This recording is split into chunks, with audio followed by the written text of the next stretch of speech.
ഒരു കാലഘട്ടം വരും, അന്ന് മനുഷ്യന് അവന്റെ ഹൃദയം അല്ലാഹുവേ പടച്ചവനെ ഒരു നന്മ പോലും കാരുണ്യം നഷ്ടപ്പെട്ടു പോകുന്ന ഹൃദയത്തിന്റെ ഉടമകൾ. അങ്ങനെ ഒരു കാലം വരും. വൈകിട്ട് കണ്ടവനെ രാത്രി വീടിന്റെ അകത്ത് കയറിയിട്ട് വെട്ടിക്കൊല്ല. ചിരിച്ച് നടന്നവൻ, തോളിൽ കൈയിട്ട് നടന്നവൻ. എടാ, അങ്ങനെയുള്ളവരെ പടച്ചവനെ മനുഷ്യൻ നാൽക്കാലികളെ കാലം. അള്ളാഹുവിന്റെ ഖുർആൻ പറഞ്ഞു, നായി എത്ര നല്ല ജീവിയപ്പ. നമ്മള് വിചാരിക്കും നായി കല്ലെറിയണവരാ നമ്മള്. അള്ളാഹുവിന്റെ ഖുർആൻ പറഞ്ഞു, ജനങ്ങൾ മനുഷ്യൻ അധപ്പതിച്ചാൽ ബൽഹും അളല്ല്. 4 കാലുള്ള നായി ഉണ്ടല്ലോ, അതിനെക്കാളും അധപ്പതിച്ചു പോകുന്ന അല്ല പറയാ, മനുഷ്യൻ അധപ്പതിച്ചു പോയാൽ 4 കാലികളെക്കാളും അധപ്പതിച്ചു പോകും. അള്ളാഹു എത്ര വ്യക്തമായി ഖുർആനിൽ പറയുന്നു. സ്വന്തം കുഞ്ഞിനെ ഒരുത്തന്റെ കൂടെ പോയി ജീവിക്കണമെങ്കിൽ പോയാ പോരെ. ആ കുഞ്ഞിനെ കൊണ്ടുവന്ന് പാറക്കെട്ടിൽ വലിച്ചെറിഞ്ഞു, ചത്തില്ല. നമ്മളൊക്കെ പണ്ട് കേട്ടിട്ടുണ്ട്, 6-ാം നൂറ്റാണ്ടിലെ കാട്ടറബിയിൽ പെൺകുഞ്ഞ് ജനിച്ചു കഴിഞ്ഞാൽ ആ കുട്ടികളെ കൊണ്ടുപോയി ജീവനോടെ കുഴിച്ചു മൂടുന്ന ചരിത്രങ്ങൾ ഇപ്പൊ നമ്മുടെ കേരളം കണ്ടതല്ലേ. കൊണ്ടുപോയി വലിച്ചെറിഞ്ഞു, മരിച്ചില്ല, പിന്നെ എറിയ. എവിടെ എത്തി? അപ്പൊ ഇതിന്റെയൊക്കെ കാരണം നന്മ നഷ്ടപ്പെട്ടു പോയി. എന്താ ഇതിന്റെ കാരണം? എന്റെ പ്രിയമുള്ളവരെ, നമുക്ക് ചെറിയ ഒരു പഠനം നടത്താം. മഹാന്മാരവിടെ നിന്ന് പറയുകയാ, കുല്ലു ബൽദത്തിൻ യകൂനു ഫീഹൽ അർബഉ ഫഅഹ്ലുഹാ മഅസൂമൂന മിനൽ ബലാ. വല്ലാത്ത പരീക്ഷണങ്ങൾക്കും ദുരിതങ്ങൾക്കും നടുവിലൂടെ,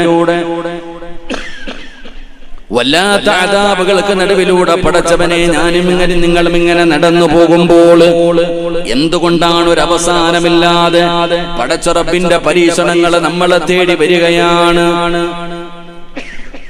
അള്ളാഹുവിന്റെ പരീക്ഷണങ്ങൾ നമ്മളെ തേടി വരുന്നതിന്റെ കാരണം എന്താണ്? മഹാന്മാരവിടെന്ന് പറയുകയാണ്, ഒരു നാട്ടിൽ 4 കാര്യങ്ങളില്ലാതെ വരുമ്പോൾ, ഒരു നാട്ടിൽ 4 വിഭാഗം ആൾക്കാർ ഇല്ലാതെ വരുമ്പോൾ, അപ്പോഴാണ് ഒരു നാട്ടിൽ അള്ളാഹുവിന്റെ അദാബുകൾ കടന്നു വരുന്നതെന്ന് മഹാന്മാര് പഠിപ്പിക്കുമ്പോ, 4 കാര്യങ്ങൾ 4 വിഭാഗം ആൾക്കാർ ഇന്ന് ഒരു നാട്ടിലില്ലാതെ വരുമ്പോഴാണ്, 4 വിഭാഗം ആൾക്കാർ നാടുകളിലും നമ്മുടെ രാജ്യങ്ങളിലും നമ്മുടെ ഭൂമിയിലും ഇല്ലാതെ വരുമ്പോഴാണ് അള്ളാഹുവിന്റെ അദാബുകൾ നമ്മളെ തേടി വരുന്നതെന്ന് മഹാന്മാര് പറയുമ്പോ, ഈ പറയുന്ന 4 വിഭാഗങ്ങളെ ഇന്ന് ലോകത്ത് തന്നെ കാണാനില്ല. ഈ പറയുന്ന 4 വിഭാഗങ്ങളെ കാണാനില്ല. ഉണ്ടെങ്കിൽ തന്നെ നുള്ളി പറകിയെടുക്കാൻ കഴിയുന്ന ആൾക്കാർ മാത്രമേ ഇന്ന് ഭൂമിയിലുള്ളൂ. നമ്മുടെ നാടുകളിൽ ഇല്ലാതെ പോയ, ഇന്ത്യ മഹാരാജ്യത്തിന്റെ പല സംസ്ഥാനങ്ങളിലും ഇല്ലാതെ പോയ ആ 4 വിഭാഗം ആൾക്കാരാണ്. എന്റെ പ്രിയമുള്ളവരെ, അവിടെ നിന്ന് മഹാന്മാര് പറഞ്ഞു തരികയാണ്. ഒന്നാമത്തെ വിഭാഗം ആരെന്നറിയുമോ? ഇമാമുൻ ആദിൽ, നീതിമാനായ ഭരണാധികാരി ഒരു നാട്ടിലില്ലാതെ അവിടെ അല്ലാഹുവേ വിപത്തുകളും അദാബുകളും പരീക്ഷണങ്ങളും കടന്നു വരുമെന്ന് അല്ലാഹുവിന്റെ പ്രവാചകൻ സല്ലല്ലാഹു അലൈഹി വസല്ലമ തങ്ങൾ അവിടെ പറഞ്ഞു തരുമ്പോൾ, ഈ ലോകം മുഴുവനും നമുക്കൊന്ന് തിരഞ്ഞു നോക്കാം, ഈ പ്രപഞ്ചം മുഴുവനും നമുക്കൊന്ന് തിരഞ്ഞു നോക്കാം. ഒരു നീതിമാനായ ഭരണാധികാരിയെ നമുക്ക് കണ്ടെത്താൻ കഴിയുമോ? എന്റെ പ്രിയപ്പെട്ടവരെ, നീതിമാനായ ഭരണാധികാരിയെ കുറിച്ച് നമുക്ക് പഠിച്ചിട്ടുണ്ട്. നമുക്ക് ആദ്യം ഓർമ്മ വരുന്ന ഭരണാധികാരിയാരാ? മഹാനായ സയ്യിദുനാ ഉമർ ഇബ്നുൽ ഖത്താബ് റളിയല്ലാഹു തആല ഒരു നീതിമാനായ ഭരണാധികാരിയെ കുറിച്ച് പറയുമ്പോൾ നമുക്ക് ആദ്യം ഓർമ്മ വരുന്നത് ഉമർ തങ്ങളെയാണ്. നമ്മുടെ രാജ്യത്തിന് വേണ്ടി, സ്വാതന്ത്ര്യത്തിന് വേണ്ടി കഷ്ടപ്പെട്ട രാഷ്ട്രപിതാവ് പോലും പറഞ്ഞത് ഞാൻ ഉമറിന്റെ ഭരണം ഇഷ്ടപ്പെടുന്നു എന്നാണ്. എന്റെ പ്രിയപ്പെട്ടവരെ, അപ്പൊ ലോകത്ത് നാടുകളിൽ അള്ളാഹുവിന്റെ പരീക്ഷണങ്ങളും വിപത്തുകളും കടന്നു വരുന്നതിന്റെ ഒന്നാമത്തെ കാരണം നീതിമാന്മാരായ ഭരണാധികാരികൾ ഇല്ലാതെ വന്നാൽ ലോകത്ത് നമ്മൾ നോക്കിയാൽ തന്നെ കാണില്ല.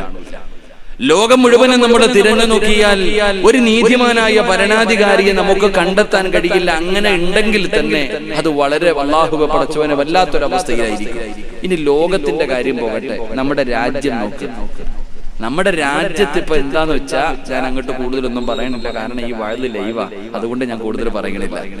കാരണം ഈ പ്രസംഗം ലൈവായതുകൊണ്ട് പറയണമെന്നുണ്ട് പലതും, പക്ഷെ പറയണില്ല. അതാണ് ഏറ്റവും നല്ലത്. കാരണം നമ്മുടെ രാജ്യം പടച്ചോനെ ഇന്ന് ഒരു ഭരണാധികാരി ഉണ്ടോ എന്ന് വെച്ചാൽ അള്ളാഹു നമുക്കൊക്കെ ഈമാൻ നൽകുമാറാകട്ടെ. ലോകത്തിന്റെ കാര്യം പോയി, രാജ്യത്തിന്റെ കാര്യം പോയി, പിന്നെ നമ്മുടെ നാടിന്റെ കാര്യം. നമ്മൾ എന്തിനാപ്പാ ലോകത്തിന്റെയും രാജ്യത്തിന്റെയും കാര്യം പറയണേ? അള്ളാന്റെ പള്ളികൾ, നമ്മളൊക്കെ 5 നേരം നിസ്കരിക്കുന്ന റബ്ബിന്റെ വീട്, ആ അള്ളാഹുവിന്റെ പരളി ഒരു മനുഷ്യന് സമാധാനം വന്നാ അതാ പോവാ, പള്ളിയിലേക്കാ പോവാ. അപ്പൊ മുസ്ലിമീങ്ങളുടെ അള്ളാഹു എല്ലാവരും ഒരുമിച്ച് കൂടുന്ന അള്ളാഹുവിന്റെ പള്ളിയിലെങ്കിലും നീതിമാനായ ഒരു ഭരണാധികാരി ഉണ്ടോ? അവിടെയും തമ്മിലടിയാ. പഠിച്ചോന് എനിക്ക് പ്രസിഡന്റ് ആകണം, എനിക്ക് സെക്രട്ടറി ആകണം, എല്ലാവർക്കും അധികാരം മതി. ഇലക്ഷൻ നടക്കാം, പഞ്ചായത്ത് ഇലക്ഷൻ നടക്കണം, വല്ല പള്ളി, അവിടെയും അധികാരം മതി. ഇപ്പൊ അവിടെയും നീതിയൊന്നുമില്ല.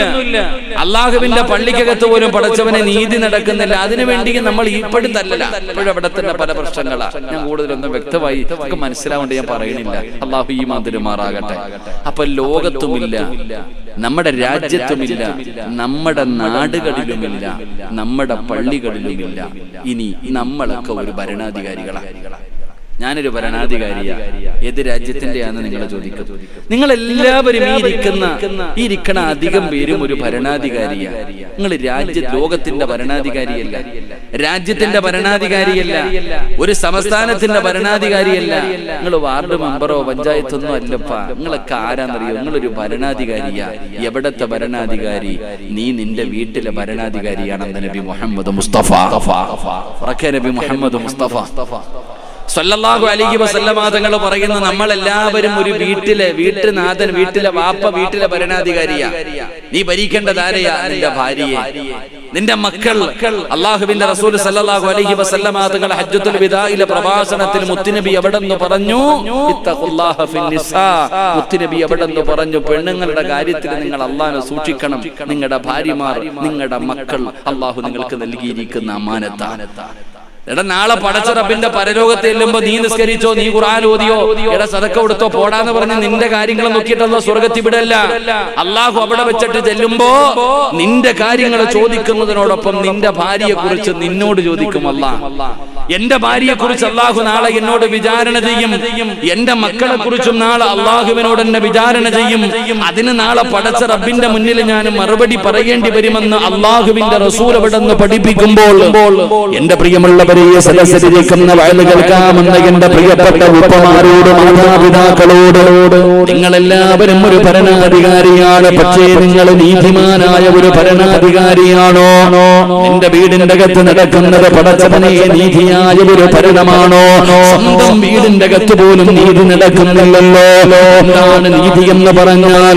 അള്ളാഹുവിന്റെ പരിശുദ്ധമായ ഖുർആൻ എവിടെന്ന് പറയുന്നുണ്ട്? മഹാനായ നബി മുഹമ്മദ് മുസ്തഫ സല്ലല്ലാഹു അലൈഹി വസല്ലമ തങ്ങൾ അല്ലാഹുവിന്റെ പ്രവാചകൻ എവിടെന്ന് പറഞ്ഞു? സ്വഹാബാ,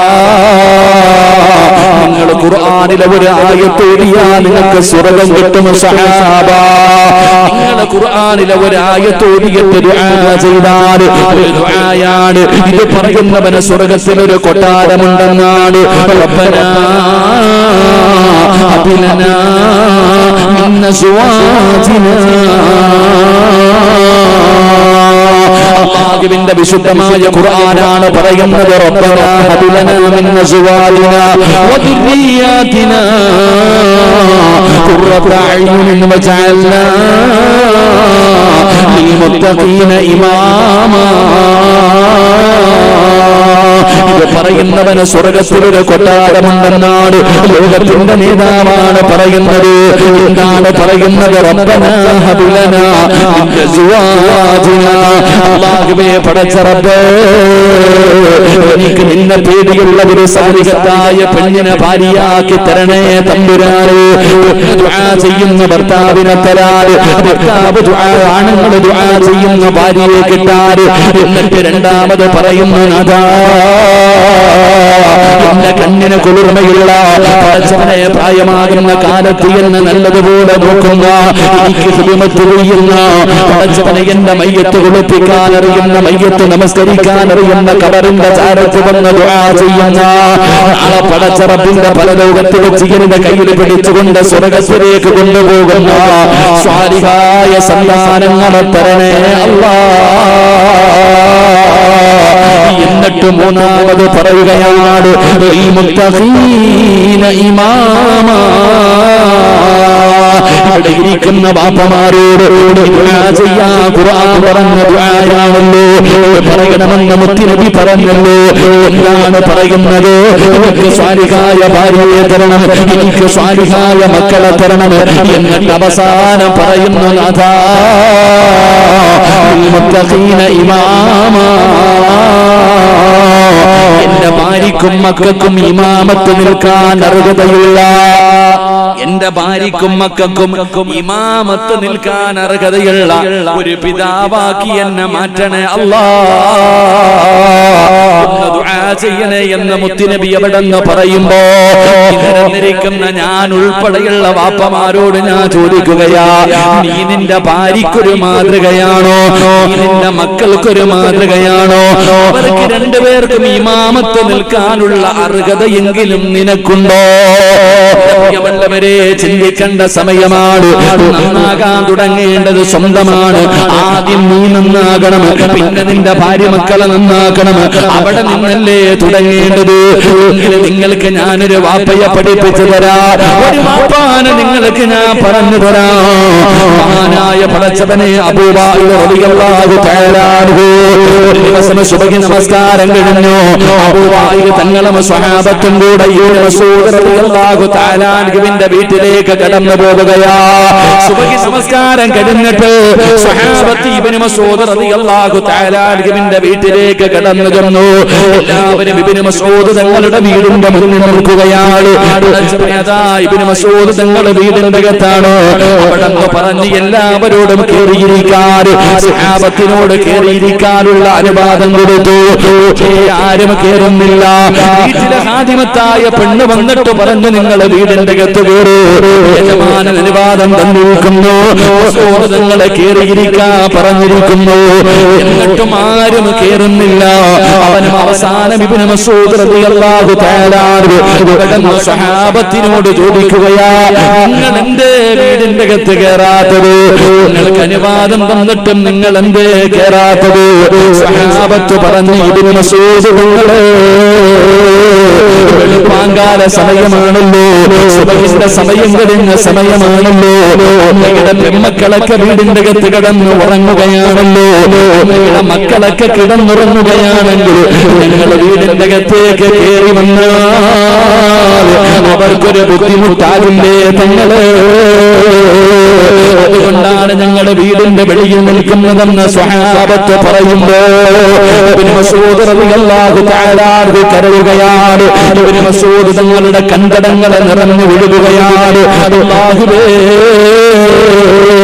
ഇബ്നു മസ്ഊദ് തങ്ങളെ കരയുന്നത് കണ്ടപ്പോ സ്വഹാബത്ത് ചോദിക്കുന്ന തങ്ങളെ എന്തിനാ തങ്ങളെ കരയുന്നത് എന്തിനാ തങ്ങളെ കരയുന്നത് അവിടെന്ന് ചോദിച്ചു സ്വഹാബ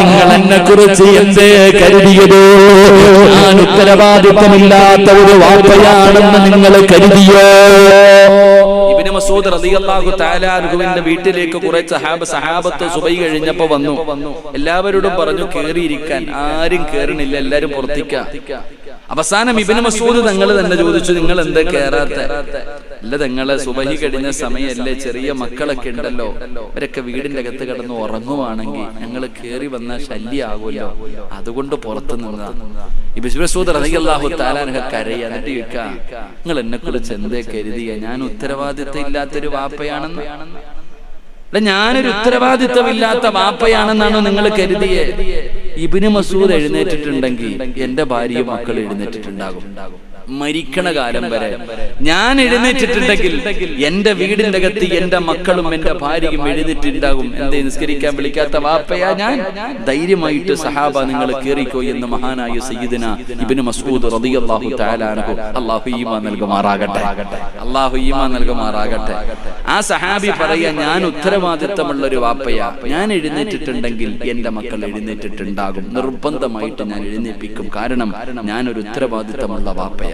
ഇനി ഈ നിരന്നിരിക്കണ വാപ്പമാര് ചിന്തിക്ക്, നിങ്ങളുടെ വീട്ടിലാണെങ്കിലോ, നിങ്ങളുടെ വീട്ടിലാണിതെങ്കിൽ നീ എഴുന്നേക്കണില്ലല്ലോ, പിന്നല്ലേ ഭാര്യയും മക്കൾ എഴുന്നേക്കാം? നമ്മൾ തന്നെ എഴുന്നേക്കണില്ലല്ലോ. നമ്മളല്ലേ ആദ്യം മാതൃകയാകേണ്ടത്. നമ്മളെ കണ്ടല്ലേ നമ്മുടെ മക്കള് പഠിക്കാം. നമ്മൾ നിസ്കരിച്ചാലല്ലേ നമ്മുടെ മക്കൾ നിസ്കരിക്കാം. എന്റെ പ്രിയപ്പെട്ടവരെ, അല്ലെങ്കിൽ ഈ സദസ്സിലിരിക്കുന്ന നിങ്ങളെ ഞാൻ കുറ്റപ്പെടുത്തിയതല്ല, നിങ്ങളൊക്കെ നിസ്കരിക്കുന്നവരാ, നിങ്ങളൊക്കെ നിസ്കരിക്കുന്നവരാ. അള്ളാഹു നിങ്ങൾക്ക് ഈമാൻ നിലനിർത്തി തരുമാറാകട്ടെ.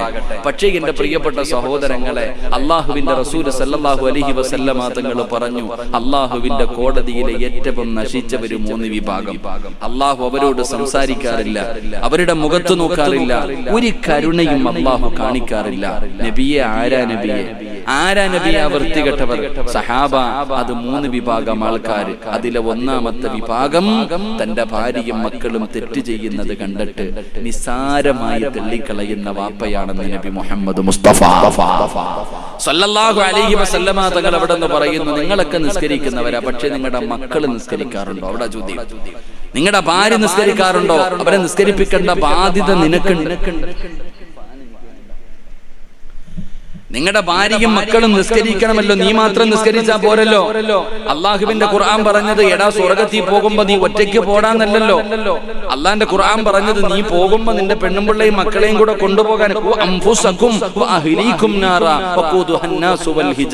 ഖുർആൻ പറഞ്ഞത് പോകുമ്പോ ഭാര്യയെയും മക്കളെയും കൊണ്ടുപോകും. നീ മാത്രം പോയാ പോരാ, നിന്റെ ഭാര്യയെയും മക്കളെയും കൂടെ നീ സ്വർഗത്തിലേക്ക് കൊണ്ടുപോകണേ എന്ന് ഖുർആൻ പറയുമ്പോ, വാപ്പ ഇടയ്ക്കിടയ്ക്കൊക്കെ നിന്റെ മക്കളെ പിടിച്ചിരുത്തിയിട്ട് നീ ഉപദേശിക്കണം. എന്തുപദേശിക്കണം? മക്കളെ പിടിച്ചിരുത്തിയിട്ട് പള്ളിയിലെ ഉസ്താദിന്റെയും മദ്രസയിലെ ഉസ്താദിന്റെ ജോലിയല്ല മക്കളെ ഉപദേശിക്കൽ. നീയല്ലേ ഉപദേശിക്കേണ്ടത്, നീയല്ലേ അതിന് ഏറ്റവും അർഹൻ. നീ എങ്ങനെയാകണം, ഏത് വാപ്പയെ പോലാകണം? നിങ്ങളിൽ ആരാ മക്കളെ ഉപദേശിക്കാം? മക്കളെ ഉപദേശിക്കും ഗെയിം കുത്തല്ലേ, മൊബൈൽ കുത്തല്ലേ? അതല്ല. ഒരു വാപ്പ തന്റെ മക്കളെ ഉപദേശിക്കേണ്ടത് എങ്ങനെയാ? നിങ്ങൾ ചരിത്രം എടുത്തു നോക്ക്. ഒരു വാപ്പ തന്റെ പൊന്നാര മക്കളെ ഉപദേശിച്ചത് എങ്ങനെയെന്നറിയുമോ? മഹാനായ സഅദ് ഇബ്നു അബീ വഖാസ് റളിയല്ലാഹു തആല അൻഹു, അല്ലാഹുവിന്റെ പ്രവാചകൻ സ്വഹാബിയാണ് സഅദ് ഇബ്നു അബീ വഖാസ് റളിയല്ലാഹു തആല അൻഹു. ആ സഹാബിയെ പോലെ നിങ്ങളാകൂ, ആ വാപ്പാനെ പോലെ നിങ്ങളാകൂ. സഅദ് ഇബ്നു അബീ വഖാസ് റളിയല്ലാഹു തആല അൻഹു ഒരിക്കൽ തന്റെ പൊന്നുമോനെ വിളിക്കുകയാണ്. തന്റെ പൊന്നാര മകനെ വിളിച്ചിട്ട്, യാ ബുനയ്യ,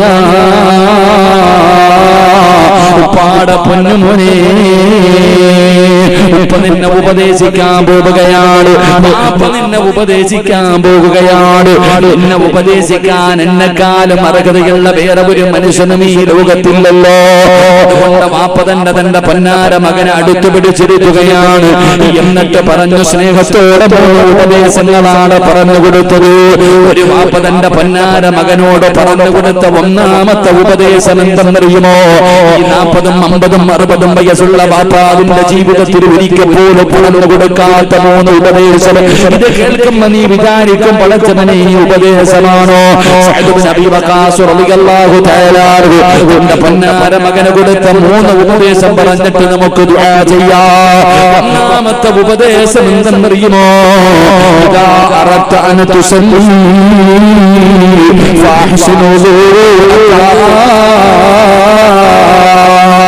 സഅദ് ഇബ്നു അബീ വഖാസ് റളിയല്ലാഹു തആല അൻഹു തന്റെ പൊന്നാര മകനെ കൊടുത്ത 1ാമത്തെ ഉപദേശം, മോനെ നമസ്കരിക്കാൻ ഉദ്ദേശിച്ചാൽ എന്റെ പൊന്നുമകൻ നല്ലതുപോലെ ഒതുവെടുക്കണേ. സഅദ് ഇബ്നു അബീ വഖാസ് റളിയല്ലാഹു തആല അൻഹു ഒരു മകനെ വിളിച്ചിട്ട് തന്റെ പൊന്നുമോനെ വിളിച്ച് അടുത്തിരുത്തിയിട്ട് പറയാ, മോനെ, ഉപ്പായ്ക്കൊരു 3 ഉപദേശം തരാനുണ്ട്. 1ാമത്തെ ഉപദേശം, നിസ്കരിക്കാൻ വേണ്ടി ഒതുവെടുക്കുമ്പോ നല്ലതുപോലെ എടുക്കണം. ഒതുവെടുക്കുന്ന സമയത്ത് സൂക്ഷ്മതയോടുകൂടി വേണം ഒതുവെടുക്കാൻ. അള്ളാഹു നമുക്ക് ഈമാൻ തരുമാറാകട്ടെ. നമുക്ക് അത്ഭുതമല്ലേ, ഇതിപ്പോ എന്താ ഉള്ളത്? ഇതിനകത്ത് ഇപ്പൊ പ്രത്യേകിച്ച് എന്താ ഉള്ളത്? പക്ഷെ ഇബ്നു മസ്ഊദ് തങ്ങൾക്കറിയാം, ഒതുവെടുക്കുമ്പോ അത് നല്ലതുപോലെ എടുക്കണം. അതിന്റെ കാരണം എന്താ? അതിന്റെ കാരണം എന്താ? മഹാനായ ഇബ്നു മസ്ഊദ് റളിയല്ലാഹു തആല അൻഹു അവിടുന്ന് വെറുതെ പറഞ്ഞു കൊടുത്തതല്ല. എല്ലാവരും അല്ലാഹുവേ പടച്ചവനെ ഈമാനുള്ള ഒരു മനുഷ്യനെ നിങ്ങൾക്ക് കാണണോ, ഈമാനുള്ള ഒരു മനുഷ്യനെ നിങ്ങൾക്ക് കാണണോ? എന്റെ പ്രിയമുള്ളവരെ, ഇമാം ഗസാലി തങ്ങൾ പറയുകയാണ്, ഈമാനുള്ള ഒരു മനുഷ്യനൊരു അടയാളമുണ്ട്, ഈമാനുള്ള ഒരു മനുഷ്യനൊരു അടയാളമുണ്ട്. നിങ്ങളെല്ലാവരും പള്ളിയിൽ നമസ്കരിക്കാൻ പോകുമ്പോ ഹൗദിന്റെ കരയിൽ നിൽക്കൂ. ഇമാം ഗസാലി തങ്ങളാണ് പറയുന്നത്, നിങ്ങൾ ഉളുവെടുക്കാൻ പോകുമ്പോ നിങ്ങൾ ഹൗദിന്റെ കരയിൽ നിൽക്കൂ. ഏതെങ്കിലും ഒരു പാവപ്പെട്ട മനുഷ്യനുണ്ടല്ലോ, സൂക്ഷ്മതയോടുകൂടി ഉളുവെടുക്കുന്നത് സൂക്ഷ്മതയോടുകൂടി ഉളവെടുക്കുന്നത് കണ്ട ഈമാനുള്ളതിന്റെ അടയാളമാണെന്ന് മഹാനായ ഇമാം ഗസാലി തങ്ങൾ പറയുന്ന സൂക്ഷ്മതയോടുകൂടി ഉളവെടുക്കുന്നത് ഈമാനുള്ളതിന്റെ അടയാളമാണ്. ഇമാമിന്റെ പ്രിയപ്പെട്ടവര് അബീ വഖാസ് റളിയല്ലാഹു തആല വെറുതെ പറഞ്ഞതല്ല. എന്തിനാ ഉളവ് സൂക്ഷ്മതയോടുകൂടി എടുക്കണമെന്നറിയുമോ? തങ്ങൾ പറയുന്ന മോനെ, ഒളിവെടുക്കുന്നത് എന്തിനാണെന്നറിയുമോ? ഒളിവെടുക്കുന്നത് എന്തിനാണെന്നറിയോ മോനെ? അല്ലാഹനെ കാണാനാ. ഒരു വാപ്പ തന്റെ പൊന്നാര മകനോട് പറഞ്ഞു കൊടുക്കുകയാണ്, മോനെ ഒളിവെടുക്കുന്നത് എന്തിനാണെന്നറിയോ? കയ്യും കാലം കഴുകുന്നത് എന്തിനെന്നറിയുമോ? അല്ലാഹനെ കാണാനാ, അല്ലാഹനെ കാണാനാ. ഈ പ്രപഞ്ചം മുഴുവനും അടക്കി ഭരിക്കുന്ന രാജാതിരാജനായ മലിക്കുൽ ജബ്ബാറായ സർവാധിനാഥനായ സർവാധിപരനായ എന്നെയും നിന്നെയും സൃഷ്ടിച്ച പടച്ച റബ്ബുണ്ടല്ലോ, അല്ലാഹനെ കാണാനാണ് മോനെ ഉളവെടുക്കുന്നത്. അല്ലാഹുവിന്റെ മുന്നിൽ പോയി നിൽക്കാനാ ഉളവെടുക്കുന്നത്. ഇബ്നു മസ്ഊദ് തങ്ങൾ പറഞ്ഞു കൊടുത്ത ഒന്നാമത്തെ അറിവാ. 50 കൊല്ലം 60 കൊല്ലം ഉളവെടുത്ത വാപ്പ, ഇന്ന് വരെ നിനക്ക് ഉളവെടുക്കുന്ന സമയത്ത് നിനക്ക് തോന്നിയിട്ടുണ്ടോ ഉളവെടുക്കുന്നത് അല്ലാഹനെ കാണാനാണ്?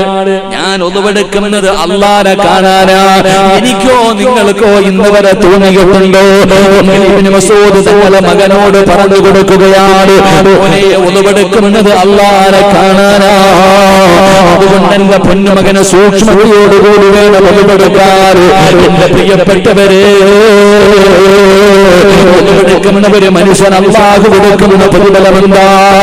മഹാനായ അബൂ ഹുറൈറ റളിയല്ലാഹു തആല അൻഹു റിപ്പോർട്ട് ചെയ്യുന്ന ഹദീസിൽ കാണാം, അല്ലാഹുവിന്റെ റസൂൽ പറഞ്ഞു, സ്വഹാബ എന്ന് പറയുന്ന മലക്ക് കടന്നു വന്നു. അല്ലാഹുവിന്റെ പ്രവാചകനോട് പറഞ്ഞു കൊടുത്തു, നബിയേ ഉളവെടുക്കുന്നത് എങ്ങനെയാണെന്ന് പഠിച്ചോ. ജിബ്രീൽ എന്ന് പറയുന്ന മലക്ക് കടന്ന് ഉളവെടുത്ത് കാണിച്ചു കൊടുത്തു. എന്നിട്ട് പറഞ്ഞു, നബിയേ ഇതുപോലെ ഉളവെടുക്കൂ. അല്ലാഹുവിന്റെ റസൂൽ ഉളവെടുത്ത് കാണിച്ചു കൊടുത്തു. പ്രവാചകൻ പറഞ്ഞു, സ്വഹാബ ഉളവെടുക്കേണ്ടത് എങ്ങനെയാണെന്ന് പഠിച്ചോ സ്വഹാബ. തന്റെ സ്വഹാബത്തിന് ഉളവെടുക്കാൻ പഠിപ്പിച്ചു കൊടുത്തു. എന്നിട്ട് എങ്ങനെയാണ് ഉളവെടുക്കേണ്ടതെന്ന് കാണിച്ചു കൊടുത്തു.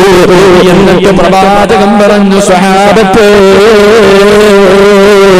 ഞാൻ ഉളവെടുത്ത് കാണിച്ചതെന്നതുപോലെ നിങ്ങൾ ആരെങ്കിലും ഉളവെടുത്താ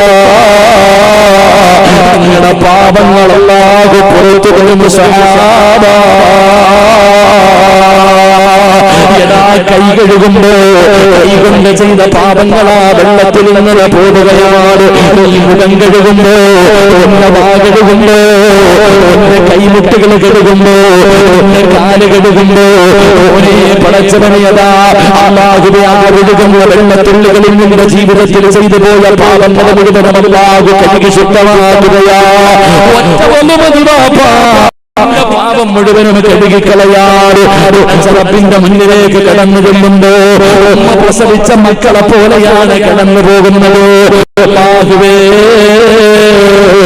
സർവ്വ പാപങ്ങളും ഹൗലിന്റെ കരയിൽ കഴുകിക്കളഞ്ഞിട്ട് പടച്ചവനെ ഒരു പാപവും ചെയ്യാത്തവനെ പോലെ വേണം പള്ളിക്കകത്ത് പടച്ച റബ്ബിനെ കാണാൻ പോകാറ്. അതുകൊണ്ടാണ് സഅദ് ഇബ്നു അബീ വഖാസ് തങ്ങള് മകനോട് പറഞ്ഞു കൊടുത്ത മോനെ നല്ലതുപോലെ ഉടലെടുക്കണേ, സൂക്ഷ്മത പുലർത്തണോ, അല്ലാതെ ചെറുപ്പക്കാരാ ഇന്ന് നമ്മൾ ചെയ്യുന്നവരോട് ഓടിച്ചെന്ന് ഹൗലിന്റെ കരയിൽ ചെന്ന് ഹൗലിന്റെ അകത്ത് കൈകാലുകളിട്ട് കഴുകിയിട്ട് പെണ്ണുന്നത് പ്രാരത്തിൽ കയറി നിസ്കരിക്കുന്ന ചെറുപ്പക്കാരാ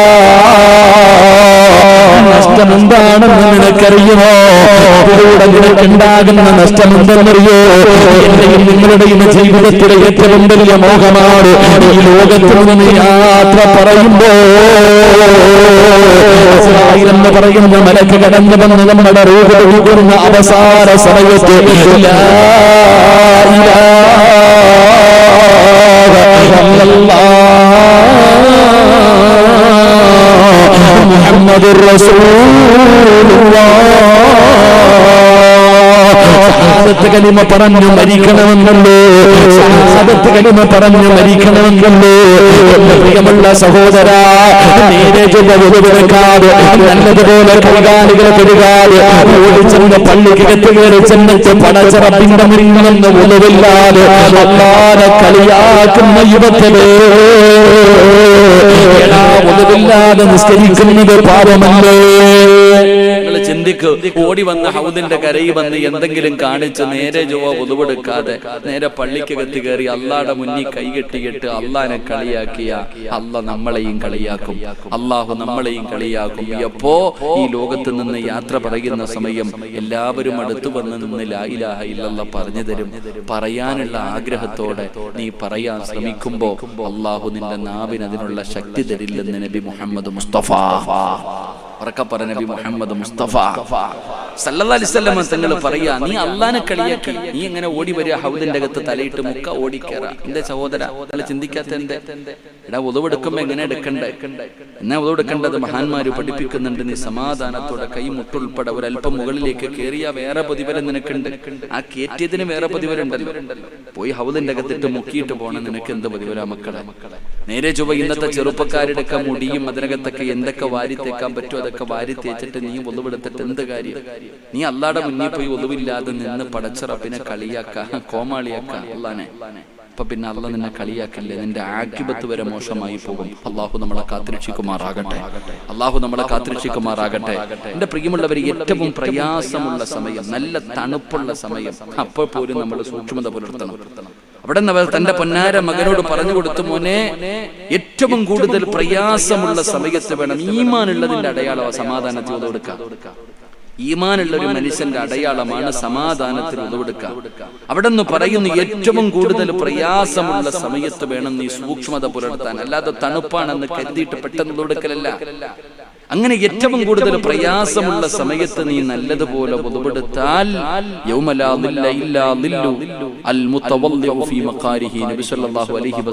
തങ്ങൾ പറഞ്ഞു, അല്ലാഹുവേ ഖബറിന്റെ അകത്ത് നിന്ന് എഴുന്നേറ്റ് വരുന്ന ദിവസം. സഹോദര, ഏറ്റവും തണുപ്പുള്ള ഈ പ്രയാസമുള്ള സമയത്ത് സൂക്ഷ്മതയോടുകൂടി എത്ര തണുപ്പാണെങ്കിലും പച്ചവെള്ളത്തിൽ നല്ല രീതിയിൽ സമാധാനത്തോടുകൂടി ഒതുവെടുത്ത നിനക്ക് ആരാരും സഹായിക്കാനില്ലാത്ത പടച്ച റബ്ബിന്റെ പരലോകത്ത് ചെമ്പിന്റെ തറയിൽ തലയുടെ മുകളിൽ സൂര്യൻ ഉദിച്ചു നിൽക്കുന്ന ദിവസം അല്ലാഹു അർശിന്റെ താഴെ മോനെ നിനക്ക് അല്ലാഹു ഒരു സ്ഥാനം തരുമെന്ന് ആദരവായ പ്രവാചകൻ നബി മുഹമ്മദ് മുസ്തഫ സല്ലല്ലാഹു അലൈഹി വസല്ലം തങ്ങൾ പറയുന്നു. അപ്പൊ വളുവിന്റെ മഹത്വമാണ് ഞാൻ പറഞ്ഞത്. അതുകൊണ്ട് ഇമാം സഅദ് ഇബ്നു അബീ ഖാസ് റളിയല്ലാഹു തആല പൊന്നു മകനോട് പറഞ്ഞു, മോനെ വളുവ് കളിയല്ല, അതുകൊണ്ട് എടുക്കുമ്പോ വളരെ സൂക്ഷ്മതയോടുകൂടി വേണം വളുവെടുക്കാൻ. അല്ലാഹു നമുക്ക് ഈമാൻ തരുമാറാകട്ടെ. ഒരു വാപ്പ തന്റെ മകന് പറഞ്ഞു കൊടുത്ത ഒന്നാമത്തെ ഉപദേശം. രണ്ട്, അവിടെ നിന്ന് പറഞ്ഞു കൊടുത്തു, മോനെ സല്ലി സ്വലാത്ത ലാ തറാ അന്നക തുസല്ലി ബഅദഹാ. നിസ്കരിക്കാൻ വേണ്ടി തീരുമാനിച്ചു കഴിഞ്ഞാൽ, നമസ്കരിക്കാൻ വേണ്ടി തീരുമാനിച്ചു കഴിഞ്ഞാൽ എന്റെ പൊന്നുമോൻ എന്ത് ചെയ്യണമെന്നറിയോ? ഇത് നിന്റെ ജീവിതത്തിലെ അവസാനത്തെ നിസ്കാരമാണെന്ന് കരുതിയിട്ടേ നിസ്കരിക്കാം. ഒരു വാപ്പ തന്റെ മകന് കൊടുത്ത രണ്ടാമത്തെ ഉപദേശം, എന്റെ മോൻ നിസ്കരിക്കണമെന്ന് തീരുമാനിച്ച ആലോചിച്ചോണം, ഇത് നിന്റെ ഒടുക്കത്തെ നിസ്കാരമാണ്. നിന്റെ ജീവിതത്തിലെ അവസാനത്തെ നിസ്കാരമാണിത്, ഇനി നിനക്ക് അള്ളാഹു നിസ്കരിക്കാൻ അവസരം തരൂല എന്ന് കരുതിയിട്ട് വേണം എന്റെ മകൻ നിസ്കരിക്കാൻ. അള്ളാഹു നമുക്ക് ഈമാൻ തരുമാറാകട്ടെ. കാരണമെന്ത് എന്റെ പ്രിയമുള്ള സഹോദരങ്ങളെ, ഒരാള് നിസ്കാരം കഴിഞ്ഞ് സലാം വീട്ടി എഴുന്നേക്കുമ്പോ നമ്മളൊക്കെ വിചാരിച്ചു സ്വർഗത്തിൽ പോകണമെങ്കിൽ ഒരുപാട് അമല് വേണമെന്ന്. വേണ്ട, ഒറ്റ വക്കത്ത് മതി. ഒരേ ഒരു വക്കത്ത് നിസ്കാരം മതി സ്വർഗത്തിൽ പോകാൻ. അള്ളാഹു ഭാഗ്യം തരുമാറാകട്ടെ. ഉറക്കപ്പറ, അള്ളാഹു ഭാഗ്യം തരുമാറാകട്ടെ. നിങ്ങൾക്ക് മടുത്ത ഞാൻ വയത് പറയാൻ പറ്റാത്തതുകൊണ്ട് ചുമ തുടങ്ങി നിർത്താൻ കഴിയില്ല. അത് ഞാൻ ഇന്ന് ക്ലാസ് പോലെ ക്ഷമിക്ക്. ഇനി എപ്പോഴെങ്കിലും നമുക്ക് നല്ലപോലെ വയത് പറയാം. അള്ളാഹു ആയുസ്സും ആരോഗ്യം നൽകുമാറാകട്ടെ. മഹാനായി സഅദ് ഇബ്നു അബീ വഖാസ് തങ്ങൾ, നിങ്ങൾക്ക് സ്വർഗത്തിൽ പോകണം, നാളെ സുബഹി നല്ലതുപോലെ നിസ്കരിച്ചാൽ മതി, ഒരൊറ്റ വഖത്ത് മതി. റസൂലുള്ളാഹി സ്വല്ലല്ലാഹു അലൈഹി വസല്ലമ നിങ്ങൾക്ക് ചോദിക്കൽ, എന്താ ഉസ്താദേ നിസ്കരിക്കാൻ കൈകെട്ടിയ? എനിക്ക് ഫാം വേണ്ടപ്പ, അതങ്ങ് പുക അടയ്ക്കില്ല. അങ്ങനെ രാവി പിടിച്ച എന്റെ നിങ്ങൾ അങ്ങോട്ട് തിരിച്ചു വെച്ചു, എനിക്ക് വേണ്ടതോ പരലോകത്ത് പോയി നിൽക്കണ്ടല്ലേ. എന്റെ പ്രിയപ്പെട്ട സഹോദരങ്ങൾ, നമ്മളൊക്കെ ചോദിക്കും, എന്താ ഉസ്താദ് നിസ്കരിക്കാൻ വേണ്ടി കൈകെട്ടി കഴിഞ്ഞാൽ ഈ പഴയ കാര്യമൊക്കെ ഓർമ്മ വരും ഇല്ലേ? പൈസ ആരൊക്കെ തരാനുണ്ട്? എവിടെങ്കിലും എന്തെങ്കിലും ഇമാം അബൂ ഹനീഫ റളിയല്ലാഹു തആല അൻഹുവിന്റെ മുന്നിൽ ഒരു മനുഷ്യൻ വന്നിട്ട് പറഞ്ഞു, തങ്ങളെ കുറച്ചു പൈസ ഞാനൊരു സ്ഥലത്ത് കുഴിച്ചിട്ടു, എവിടെയാണെന്ന് അറിയണില്ല, വല്ല ദിക്റും ദുആ വല്ലതും ഉണ്ടോ? കുറച്ച് പൈസ ഞാൻ ഒരു സ്ഥലത്ത് കുഴിച്ചിട്ട് എവിടെയാണെന്ന് എനിക്ക് ഓർമ്മ വരണില്ല. അപ്പൊ അബൂ ഹനീഫ തങ്ങൾ പറഞ്ഞു, എന്റെ ജോലി അതല്ല, മസല പറയില്ല തങ്ങളെ, എന്തെങ്കിലും ഒരു വഴി പറഞ്ഞാൽ തങ്ങളെ എന്നാ പോയി നിസ്കരിക്കാൻ പറഞ്ഞു. നീ പോയി നിസ്കരിക്കാൻ പറഞ്ഞു. ആ മനുഷ്യൻ പോയി അല്ലാഹുവെ ഉദവെടുത്തു, പള്ളിക്കകത്ത് മനുഷ്യൻ കയറി 2 റക്അത്ത് നിസ്കരിച്ചു. രണ്ടാമത്തെ 2 റക്അത്ത് നിസ്കരിച്ച ഉടനെ പൈസ എവിടെ ആയിരിക്കണേന്ന് ഓർമ്മ വന്നു. ആ മനുഷ്യൻ പോയി നോക്കിയപ്പോ അതേ സ്ഥലത്ത് തന്നെ പൈസ അടക്കുന്നുണ്ട്. അപ്പൊ ഇമാം വസാൻ അവിടെ നിന്ന് ചോദിച്ചു, എന്താ നിങ്ങളെ നിസ്കരിക്കാൻ പറഞ്ഞു? അപ്പൊ അവിടെ നിന്ന് പറഞ്ഞു കൊടുത്തു, എടാ നിസ്കരിക്കാൻ വേണ്ടി നീ ഈ പൈസ എവിടായിരിക്കുന്നത് എന്ന് നിനക്ക് ഓർമ്മ വരുന്നത് വരെ നീ ഇങ്ങനെ നിസ്കരിച്ചുകൊണ്ടേയിരിക്കും. അത് ശൈത്താൻ ഇഷ്ടമല്ല, അതല്ല ശൈത്താൻ എന്ന് പറഞ്ഞു തന്നെ. എന്റെ പ്രിയമുള്ളവരെ, ഒരാൾ നിസ്കരിക്കാൻ വേണ്ടി നിന്നാൽ ഇടതുഭാഗത്ത് ഇബ്ലീസ് നിൽക്കും, വലതുഭാഗത്തൊരു മലക്ക് നിൽക്കും. എന്നിട്ട് നമ്മൾ കൈ കെട്ടിയ ഉടനെ ഈ ഇടതുഭാഗത്ത് നിൽക്കുന്ന ശൈത്താൻ നമ്മുടെ ചെവി പറഞ്ഞു തരും പഴയ കാര്യങ്ങൾ മുഴുവനും. എന്തിന്? നമ്മുടെ ഇഖ്ലാസ് നഷ്ടപ്പെടുത്താൻ. അങ്ങനെ പഴയ കാര്യങ്ങളെല്ലാം നമ്മുടെ ഹൃദയത്തിൽ ഇങ്ങനെ ചെവിയിൽ പറഞ്ഞു തരും. അപ്പൊ ഈ വലതുഭാഗത്ത് നിൽക്കണ മലക്ക് പറയും, എടാ സിറാജ്, നീ അല്ലാഹുവിലാടാ നിൽക്കണേ, നീ ആരുടെ മുന്നിലാണ് നിൽക്കണം? അല്ലാഹുടെ മുന്നിൽ. ഈ ഇബ്ലീസ് പറയുന്നത് നീ കേൾക്കരുത്, അല്ലാഹുടെ മുന്നിലാടാ നിൽക്കണം, പേടിച്ച് അല്ലാഹുവിനെ ഭയന്നുകൊണ്ട് നിൽക്കട. ഈ മലക്ക് ഇങ്ങനെ പറയാ. അപ്പൊ ഈ മലക്ക് പറയുന്ന രീതിയിൽ പടച്ചവനെ സൂക്ഷ്മതയോടുകൂടി നിന്നു, ഫാത്തിഹ ഓതി, സൂറത്ത് ഓതി, റുക്കൂഉം സുജൂദും. എന്തോ റുക്കൂ, എന്തോ സുജൂദ്. ഇമാമ സുജൂദിലെത്തുന്നതിന് മുമ്പേ പലരും സുജൂദിലെത്തി. നാളെ പന്നിയുടെ തല പോലെ വരുമെന്ന് അള്ളാഹു കാത്തിരക്ഷിക്കുമാറാകട്ടെ. ഉസ്താദ് അള്ളാഹുവെ സുജൂദിൽ പോകുന്നതിന് മുമ്പ് ഓം പോയി കിടക്ക, ഇമാമിന് മുമ്പേ തറയിൽ പോയി കിടക്ക. ചിലർക്കൊക്കെ സുജൂദ് ചെയ്ത പയ്യ കസേരയിലല്ലേ, അത് പോട്ട് കാക്കട്ടെ, അള്ളാഹു ആഫിയത്ത് ദീർഘായുസ്സ് നൽകുമാറാകട്ടെ. എന്താ കസേരയിലൊക്കെ ഇരുന്നിട്ട് എന്ത് നിസ്കാരം? നിങ്ങൾ എന്താ വിചാരിച്ചിരിക്കണേ? സുജൂദിന്റെ മഹത്വം അറിയോ? അപ്പൊ നിനക്ക് സുജൂദിന്റെ മഹത്വം നിനക്ക് അറിയായിരുന്നെങ്കിൽ പള്ളിയിൽ കസേര ഇടാറില്ല. അള്ളാഹു കാത്തിരക്ഷിക്കുമാറാകട്ടെ. ഇപ്പൊ പള്ളിയിൽ കസേരകളിക്കുള്ള മൊത്തം ഇട്ടിരിക്കാൻ നിരത്തി ഒരു സഫ് കസേരയ്ക്ക്. പാറന്നൂർ ഉസ്താദ്, അള്ളാഹു അദ്ദേഹത്തിന്റെ ഖബറിടം അള്ളാഹു വിശാലമാക്കി കൊടുക്കുമാറാകട്ടെ. മഹാനവരുടെയൊക്കെ ചരിത്രം എടുത്ത് നോക്കും. ഞാനൊരിക്കൽ അദ്ദേഹത്തിന്റെ മഹാനവർ ഉസ്താദിന്റെ വീട്ടിൽ പോയപ്പോ ഒരു ചെറിയ കട്ടിൽ കിടപ്പുണ്ട്, ഒരു കയറ് ഇങ്ങനെ കെട്ടിയിട്ടുണ്ട്. ബാക്കവിസ്ഥാനോട് ഞാൻ ചോദിച്ചു, എന്തേപ്പ ഈ കയറ്? ഒരു അത്ഭുതം.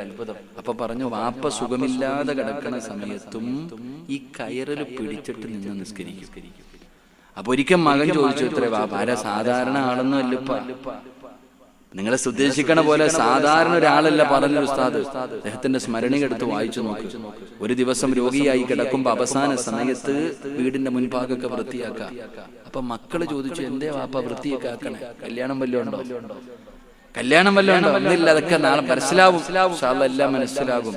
എന്റെ പ്രിയമുള്ളവരെ, വീടിന്റെ മുൻഭാഗം മുഴുവനും ആള് നിർത്തി വൃത്തിയാക്കി. വൈകുന്നേര സമയമായപ്പോ ഭാര്യയെ വിളിച്ചിട്ട് പറഞ്ഞു, എന്നെ ഒന്ന് കുളിപ്പിക്കൂ. വേണമെങ്കിൽ കുളിപ്പിച്ചോ, ഇപ്പോഴേ പറ്റത്തുള്ളൂ കുളിപ്പിക്കാൻ. ഭാര്യ തന്നെ കുളിപ്പിച്ചു. രണ്ടുപേരും കൂടെ ഒരുമിച്ച് നിസ്കരിച്ചു. അൽഹംദുലില്ലാ.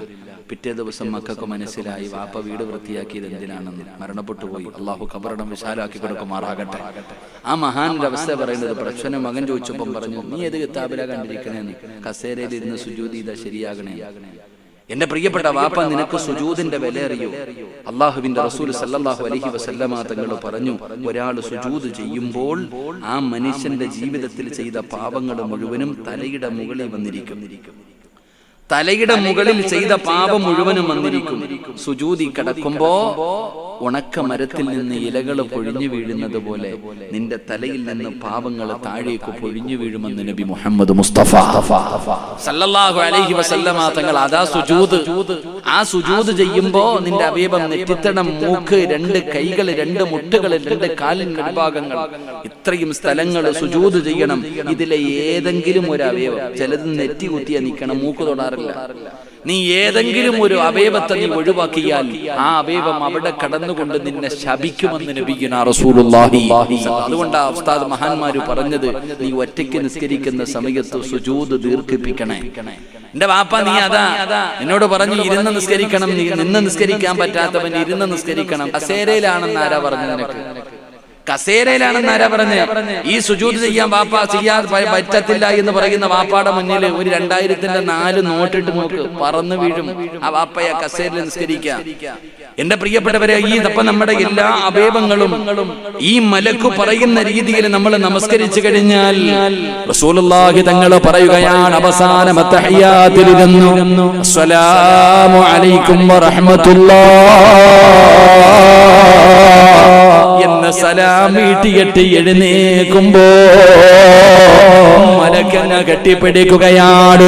വലതുഭാഗത്തു നിൽക്കുന്ന മലക്ക് കെട്ടിപ്പിടിച്ചിട്ട് പറയുന്നു, മനുഷ്യ നീ സ്വർഗത്തിന്റെ അവകാശിയാ, നിന്റെ പേര് സ്വർഗത്തിന്റെ മുന്നിൽ എഴുതി വെച്ചിട്ടുണ്ട്, നീ ഭാഗ്യവാനാണ്, നീ അല്ലാഹു ഇഷ്ടപ്പെട്ടവനാണ്, ഈ ഉമ്മ പ്രസവിച്ചവനെ പോലെയാടാ, ഇറങ്ങിപ്പോക്കോ, പോകുന്ന വഴിയിലങ്ങ് മരിച്ചുപോയാൽ നിനക്ക് സ്വർഗമാണ്.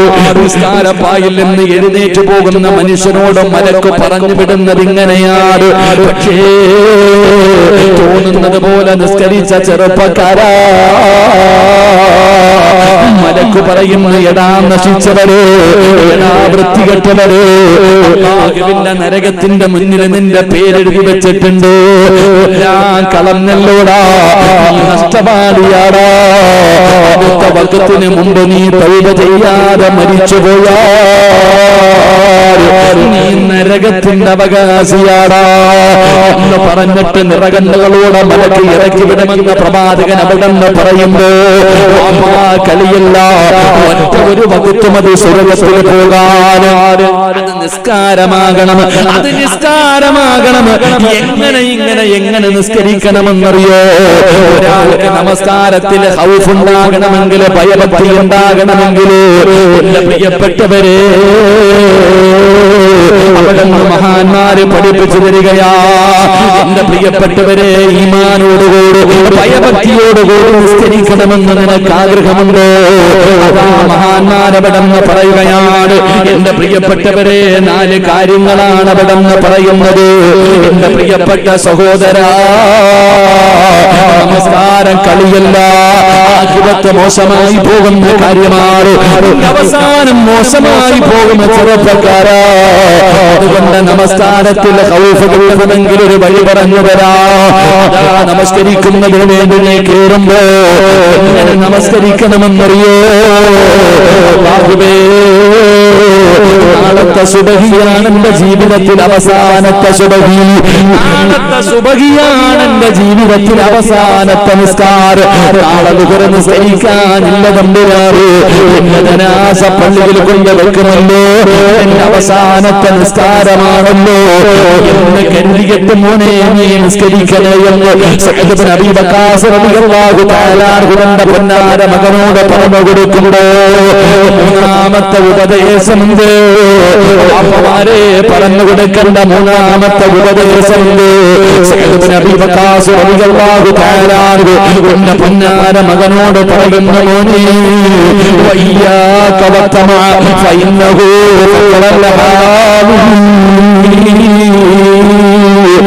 പൊന്നാര മകനോട് പറഞ്ഞു കൊടുക്കുന്ന മോനെ, മറ്റൊരുത്തന്റെ കയ്യിൽ ഇരിക്കുന്നത് ഒരിക്കലും ആഗ്രഹിക്കാൻ പാടില്ല. ഒരു വാപ്പ പറഞ്ഞു കൊടുക്കുകയാ, മറ്റൊരുത്തന്റെ കയ്യിലിരിക്കുന്നത് ഒരിക്കലും എന്റെ മകൻ ആഗ്രഹിക്കരുത്. അത്യാഗ്രഹം വേണ്ട, അത്യാഗ്രഹം വേണ്ട മോനെ. അത്യാഗ്രഹം ദാരിദ്ര്യത്തിനെ വലിച്ചു കൊണ്ടുവരുന്ന കാര്യമാണ്. ഇതാണൊരു വാപ്പ തന്റെ പൊന്നാര മകനെ പറഞ്ഞു കൊടുത്ത മൂന്നാമത്തെ ഉപദേശം. അവിടെ നിന്ന് പറഞ്ഞു കൊടുത്തു, മോനെ മറ്റൊരുത്തന്റെ കയ്യിലിരിക്കുന്നത് ഒരിക്കലും എന്റെ മകൻ ആഗ്രഹിക്കരുത്. പണം കാണാം, കൊട്ടാരം കാണാം, അധികാരം കാണാം, പലതും കാണാം. മറ്റൊരുത്തന്റെ കയ്യിലിരിക്കുന്നത് നീ ആഗ്രഹിച്ച നിനക്ക് ദാരിദ്ര്യം ഉണ്ടാകും. ഒരു വാപ്പ പറഞ്ഞു കൊടുത്തതാ. അള്ളാഹു നമുക്ക് ഈമാൻ തരുമാറാകട്ടെ, അള്ളാഹു നമുക്ക് ഈമാൻ തരുമാറാകട്ടെ. നമ്മൾ എന്താ പറഞ്ഞു കൊടുക്ക? നമ്മള് മക്കളോട് പറയുന്നത്, മോനെ പണം ഉണ്ടെങ്കിലേ ജീവിക്കാൻ പറ്റും, നല്ലതുപോലെ പഠിക്കണം, നല്ല നിലയിലാകണം, ഉയരങ്ങളിലെത്തണം, നല്ല ശമ്പളം വാങ്ങണം, എങ്കിലേ നിനക്ക് പണം ഉണ്ടെങ്കിലേ ജീവിക്കാൻ പറ്റൂ. നമ്മൾ പറയുന്നത് 10 വയസ്സുള്ള മക്കൾക്ക് പറഞ്ഞു കൊടുക്കുന്ന ഇതാ. എന്നാ സഅദ് ഇബ്നു അബീ വഖാസ് തങ്ങൾ പറഞ്ഞു, മോനെ മറ്റുള്ളവന്റെ കയ്യിലിരിക്കുന്നത് നീ ഒരിക്കലും ആഗ്രഹിക്കരുത്. ആഗ്രഹിച്ച നിനക്ക് അല്ലാഹു ദാരിദ്ര്യം കൊണ്ടുവരും. അല്ലാഹു കാത്തുരക്ഷിക്കുമാറാകട്ടെ, അല്ലാഹു കാത്തുരക്ഷിക്കുമാറാകട്ടെ.